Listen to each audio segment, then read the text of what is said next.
Hello, everybody. It's Donna Cravata, and we're back with another Real 50 Over 50 interview. And today we have Janice Porter. She's a relationship marketing specialist, LinkedIn trainer, frequent podcast guest, and the host of the Relationships Rule podcast. For Janice, it's all about relationships. She has an innate curiosity, which she has leveraged into building business relationships and teaches others how to do the same.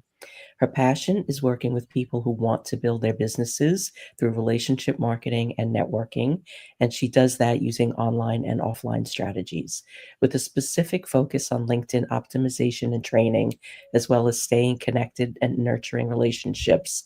When Janice meets someone new, she is always thinking, how can I support you?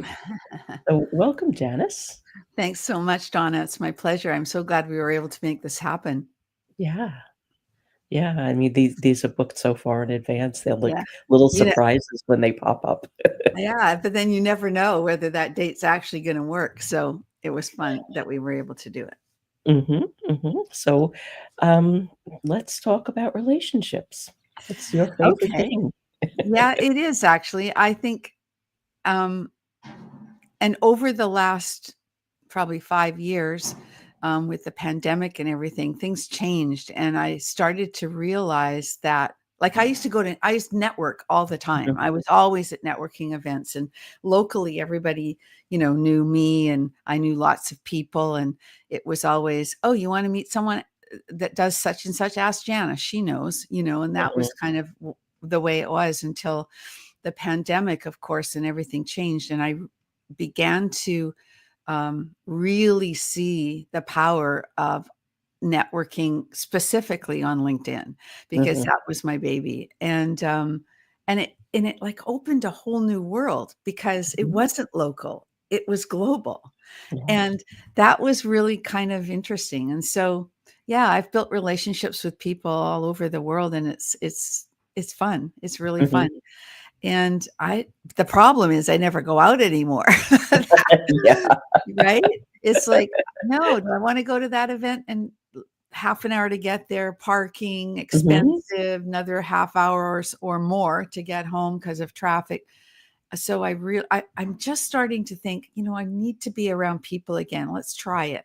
And I mhm. do have actually a call later today with a friend of mine who's part of an organization. She's trying to get me to come. So I'm going to listen and see if I can make, take the steps again, because I Mhm, think I don't think I've changed. Like, I feel more introverted about that now. And I've never been an introvert. So I don't know. It's kind of interesting. But anyway, yeah. So, but there's really two parts. There's building relationships, starting relationships, building relationships, and then there's nurturing them. And they're two different things, really. yeah. Yeah, they are 2 different things. Yeah. And, the building side, you have to listen and engage and figure out Look where for your common people are. ground, right? Yeah, Look for yeah, common yeah, ground. yeah. Yeah. Yeah. And Discern. yeah, exactly. But make people feel comfortable by, as you said, listening, and also picking up on what makes them tick.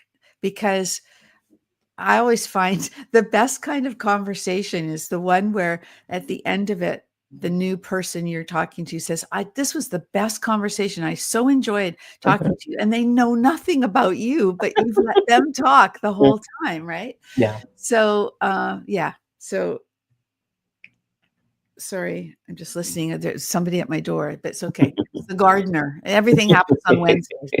So, yeah. Anyway.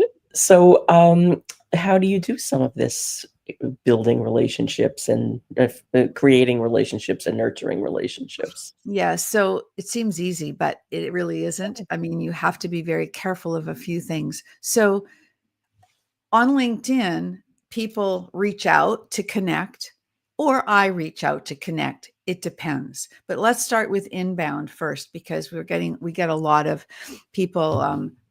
If you're active on LinkedIn, you'll find that, right, that people will start reaching out to you because they see you. You're visible, as you would like to Mhm. say. And so there's that word again, discern. Be discerning about who you actually accept as a connection. So the first thing I do is I notice, first of all, whether they've actually written a personalized note or not.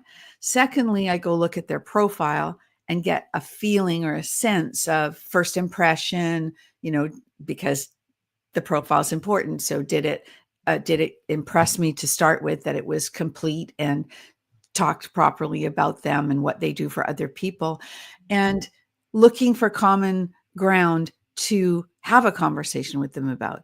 Or you can't help but put your sales hat on and think, oh gosh, their profile is terrible, they need my help, so there's that.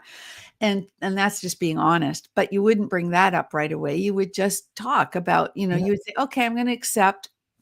And one of the things for me when I'm accepting somebody else's connection request, though, is asking them, thanks for reaching out. Um, I'd love to know how you found me, or what it is that I could do to support you, something like Mhm. that. And then if they accept, they still don't take the bait. They still don't answer. They just accept usually. So Mhm. now it's up to me to start the conversation. And this Yes. is how the building starts. So you thank them for or thanks for accepting, and then ask them a question. Start to build some rapport with them. And that takes a couple of messages, usually back and forth, before I might, when it feels right, because I always go by my gut, whether it feels right to say, hey, I love to make my new connections real. Would you be open to a Zoom call or a phone call to, speak further and take it off LinkedIn? So that's Mhm. how I start. That's how I try to build and go. And as I'm then getting to know them, I'm looking for ways that I can give value, Okay. offer them something, connect them with somebody, um, see who we may have in common as connections, and look for those kinds of things. I So, I love to look at the common yeah, connections. yeah. And sometimes it's really surprising, like that you have 53 connections in common and you don't even know this person from Adam. Mhm. So, Yeah. yeah, And who those connections are, and because who they are. they take you to different avenues of your life after you've been online for a while. Yeah, exactly. It's really fascinating. So, yeah, and one thing that I like to do is, if I see an opening as a possibility for a podcast guest, that's an easy way to Mhm. get people Yeah. to talk, because they all want to be on podcasts Mhm. nowadays. So, Mhm. so that's kind of fun, and then it leads to other things, which is great. Yeah, yeah. It's nice to have the different places to Yeah, invite people to, yeah. so I do the same thing with this live stream. Mhm. Um, Mhm. but mostly the people that are have been guests, are either people I know or people I was introduced to. Yesterday, I actually spoke to somebody that just reached out to me because she was listening to an interview, but there's only been a handful of people like that. It's mostly been just people I know. Well, it's funny you mentioned that, because I get pitched every day in Mhm, my inbox, with my email inbox, with people saying, "Hey, I've got this guest that's be mhm. perfect for your show," and blah blah blah. And they're just Terrible. like, oh my God. I just was reading one today that she's now messaged me like 4 times that this guy would be perfect for my show. And I thought, I'm going to look at who this guy is. And so she had a click to link to him, and it went to his Instagram. Now, if she's paid any attention, she knows I'm on LinkedIn. I'm not on Instagram. And so I'm not, well, I'm on, but I Yeah. use it for different purposes. But I thought, does she really pay attention to who I am? They never do. They just, see one word, or they think, that um, it's someone they can add to their numbers of who they pitch this person to. But anyway, People typically don't understand what PR really is. yeah, that's very They true. they Yeah. they look at it as free advertising, and it's not. Yeah. Well, are they looking at putting this person on the podcast for PR for them, for Mhm. their book, or for whatever they're peddling? Or have they just gotten on this wagon because there's so many podcasts out in the world nowadays? I think it's over 2 million or something. No, it's more than that. Is it more? Is it 2 Yeah, billion? I don't know. I mean, it's there's a a lot of lot. podcasts. Yeah, no, well, that they're using it for free advertising. Yeah. Yeah, Yeah, they that's wanna true. push something, Yeah. and they're using it they think that PR is free advertising, but it's not, and, like, one of Yeah. my favorite quotes about PR is from 1938, which really, really tells you how things don't change, right? Right. And the quote is that advertising is what you pay for, and PR is what you pray for. That's good. Who said that? Do you remember? Like, it's a woman it's attributed to many different people. I can't Okay. remember her name offhand, but she Okay. was a journalist Yeah. in 1938, Wow. and she's the one that said Advertising that, is what and you pay for. PR is what and you pray for. Huh. I would have to because add a word to that. Good PR is what you pray for. well, if it's not good PR, it's not PR. Well, well, It's but not. that makes me think of, they say any press is good press. No? Okay. No, Okay. it's not because, people will sell spammy, like press release services. That's not Yeah. PR. Okay. No. You No, know? that's true. And what PR really is, and this aligns with your the way that you structure everything around relationships. It's a warm introduction to a curated audience that trusts whoever is introducing them, Yes. Yeah, that's whether that's a podcast host or a yeah. journalist or somebody hosting a live stream or even in newsletters. You can Mhm. promote through newsletters, That's true. and it doesn't need to be advertising. There's a big difference because Mhm. advertising is selling, and when you're being sold to, the first thing you do is put your hand up and say, "Why should I care?" Right. Exactly. But when you're being introduced by somebody the audience already trusts, and that audience is your audience, that hand doesn't go up. Right. You relax a little bit because Yeah, yeah, that's a good yeah, point. and it really is, when PR is done properly, it is a very, um, it's a very powerful relationship building tool Mhm. because it's like being invited into somebody's home. Whether it's a journalist or a podcast host, it takes effort to curate that audience. That's true. And like when you have people on your podcast, Yeah. you're discerning. You just said it. Yes. Yeah. Oh, absolutely. Yeah, Yeah. I try, yeah. sometimes you don't strike 100%, but Mhm. yeah, I try.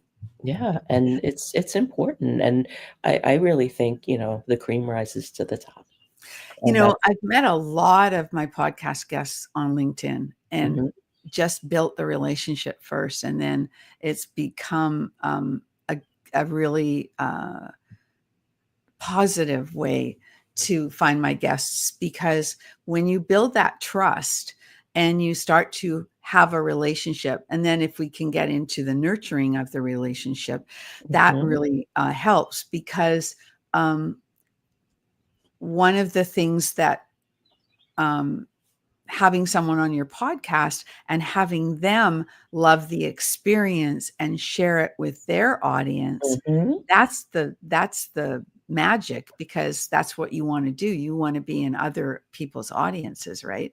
Yeah, So I had somebody message me a couple of days ago, reach out to connect, and he did write a message, and he said that he just finished looking at my ebook from my website.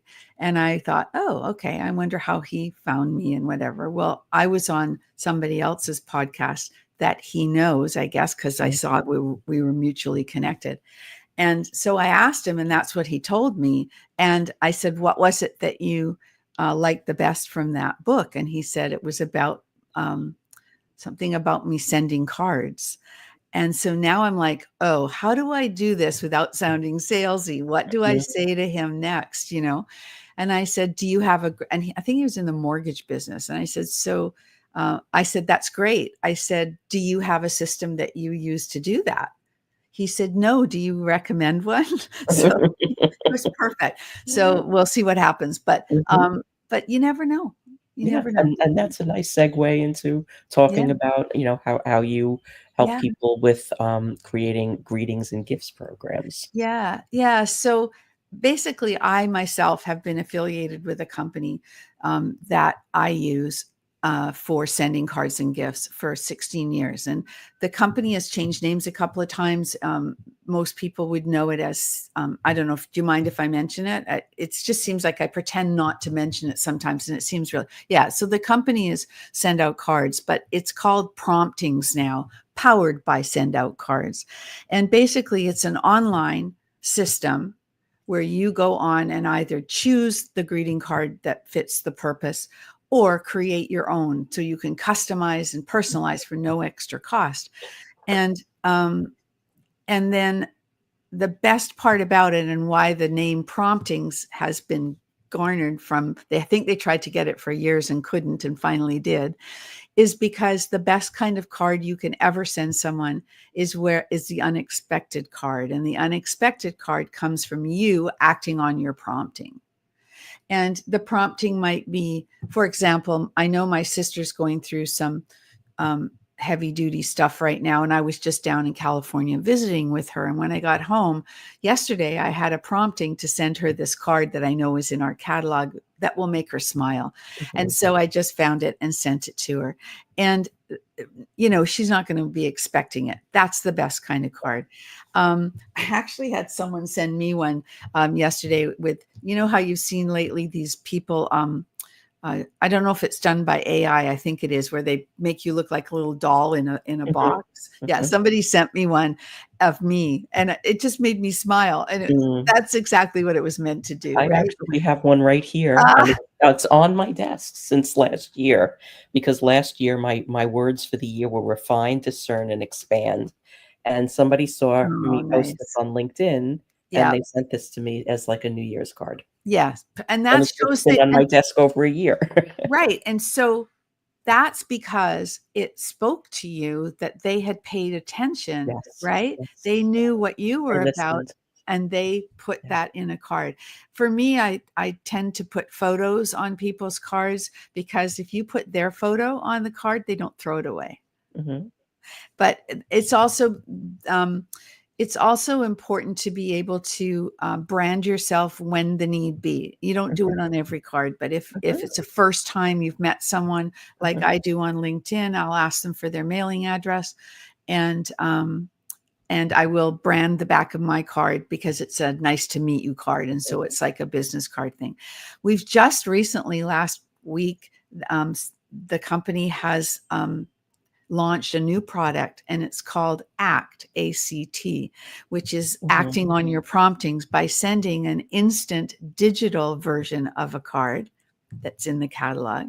And so you can send it via email, messaging, text, WhatsApp, any of the platforms that are out there, and someone mhm, will get it instantly. And if they want to, it says, ask me to send me the tangible touch, the real mhm.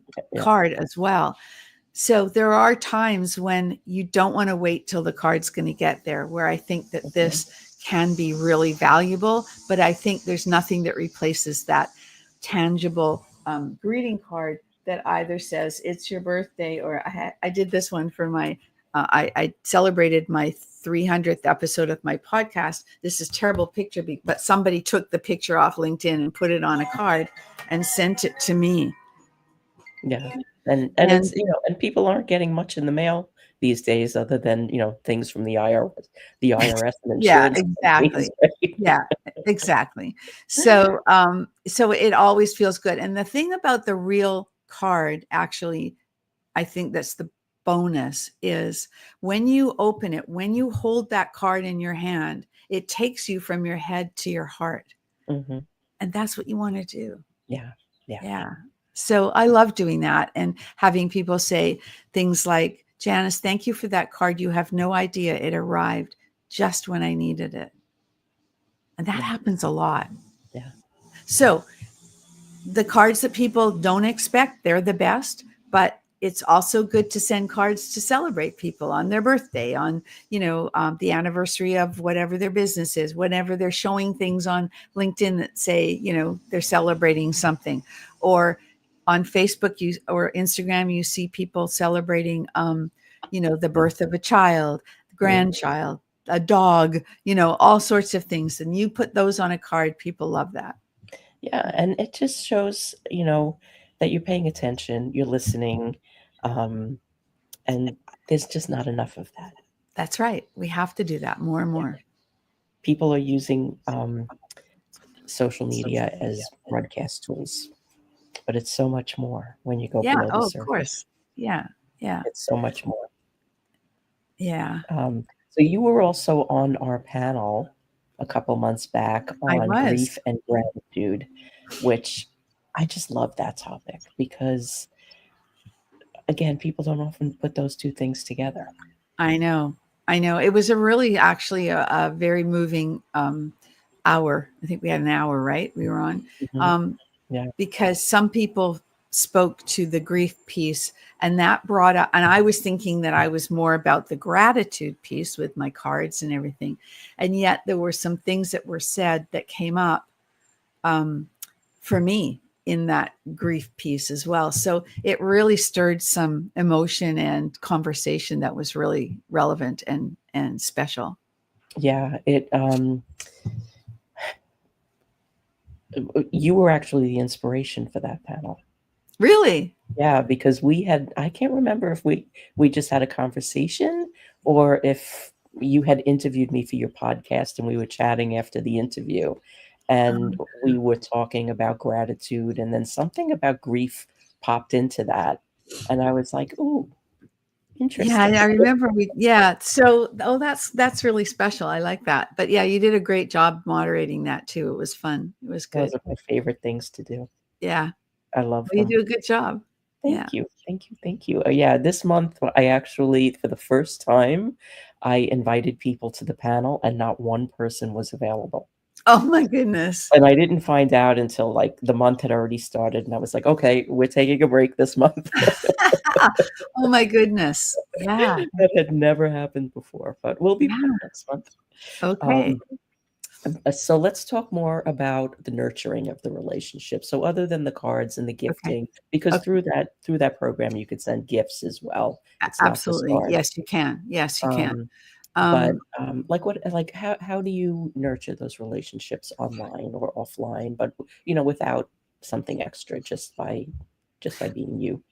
Well, one of the things that I share with people about LinkedIn, because that's where the majority of people that want to cycle through, is have you? I often will ask my clients, have you looked at your 3,223 connections that you already have? What are you doing with those? And they Mhm. go, oh gosh, I don't know. It's been a Yeah. long time. So just like when we talk in sales about going out for the new Mhm. sale, the new prospects, what about the past clients that you have? It's the same thing. So I always encourage them to export their list of connections on LinkedIn and go through that list, because it comes to you in a CSV file, and get your highlighter, print that list and get your highlighter out and start looking at who you think, oh my goodness, I haven't talked to this person for so long. I really should. And if you, as part of your weekly or daily habit of LinkedIn, um, pick 5, send a message to them, or pick up the phone, or email them, whatever you think is the best way for them to find it, and say, hey, I know we've been connections, can you believe, since 2019, and I haven't talked to you. How are you? What's going on? I see you have a new job now, blah blah blah. So make sure you look at their profile to see what's changed. But just stir the pot, connect with people that you already know, or maybe your connections, but you have never really spoken, right? That Yeah. happens when you're in a flurry and you just accept. I never do that, but maybe in the early days I did. I don't know. Because I may not remember the person. But when I do that, and I haven't done it for a couple of months, but when I do it on a, consistent basis, I'm re-inviting people to talk, Yeah.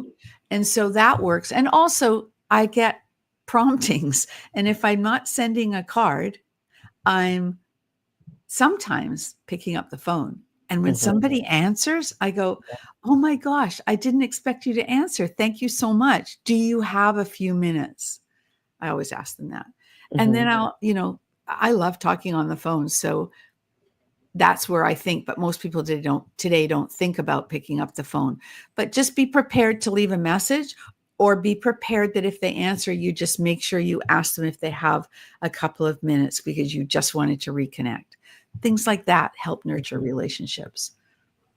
And, what about those spammy DMs?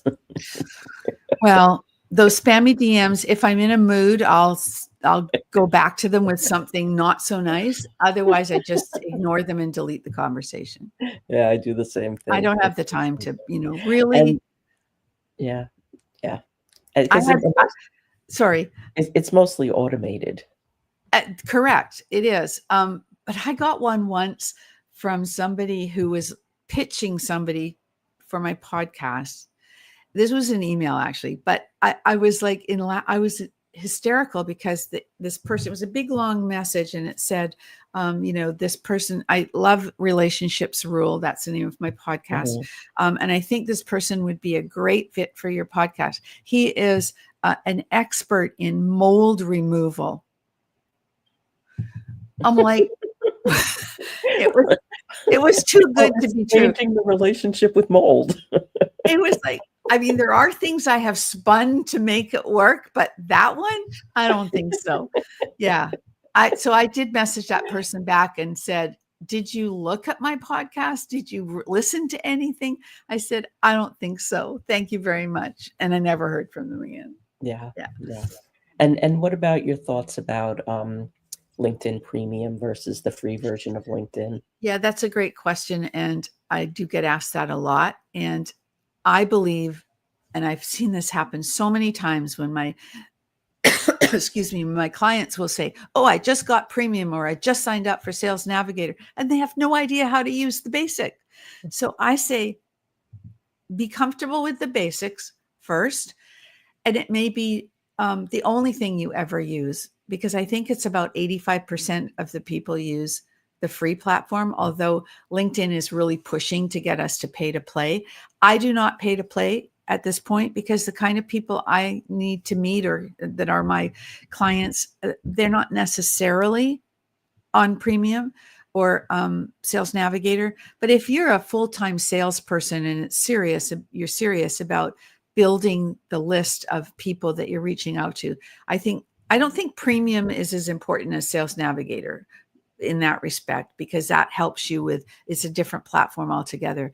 Premium gives you some things that the restrictions that we have on the basic one can be annoying, but there are workarounds. And it's not that I'm cheap. It's just that it's more stuff to have to, be concerned about. And I think most people don't need it. They just need to understand how to use LinkedIn. Mhm. Yeah. Right? And, um, it's really very different than other social media platforms. Totally. And, it's not gonna work to, like, schedule the same content to go across all your platforms, Correct. particularly on LinkedIn, because Yeah. it really is built to build relationships. It is. It really is, but not in the same way as Facebook was. It's Mhm, it's much more sophisticated in the sense that the audience is first of all, it skews more 50-50 male female than Facebook did in its heyday. It was more female. mhm, But it also, people on there um, expect some content um, that teaches them something, that's educational. It can entertain, it can be humorous, that's fine. But we need some meat in what people do. And it's yeah, one thing at a time, for sure. then you throw in a little personal thing as well. That's okay. But because ironically, those personal posts get the most traction. But Mhm, you want to think of educating people and mhm, showing them that you're the authority in your field. mhm. Yeah, yeah. And also, commenting is a Oh, well, strategy. that's huge. Now that's the Yeah, relationship piece yeah, actually in a yeah, nutshell, right? yeah. When it comes to content, if you aren't a prolific content provider, which is fine, make sure that you give um, insightful comments on other people's posts so that Mhm. people can see it's not just, oh, that's great or nice post but you give your insights into what they're talking about, and people, now you're being seen by a different audience, and Yeah, that's how relationships can happen as well. yeah, Yeah. yeah. I mean, I've been on that platform for years that commenting is a strategy. And I've had clients that they were really challenged with creating content. And I was like, don't create anything. Just Right. go find people. And you can actually curate Yeah, content from other yeah, people and still yeah. make that work. So, Yes. yeah, Yeah. for sure. Yeah. Yeah. And then once you get into that flow, you start creating content. Yes, you do. Yeah. Exactly. Yeah. Yeah. Well, I can't believe we've gone through a half an hour already. Well, we both like to talk, I guess. And we both love LinkedIn. And Yes.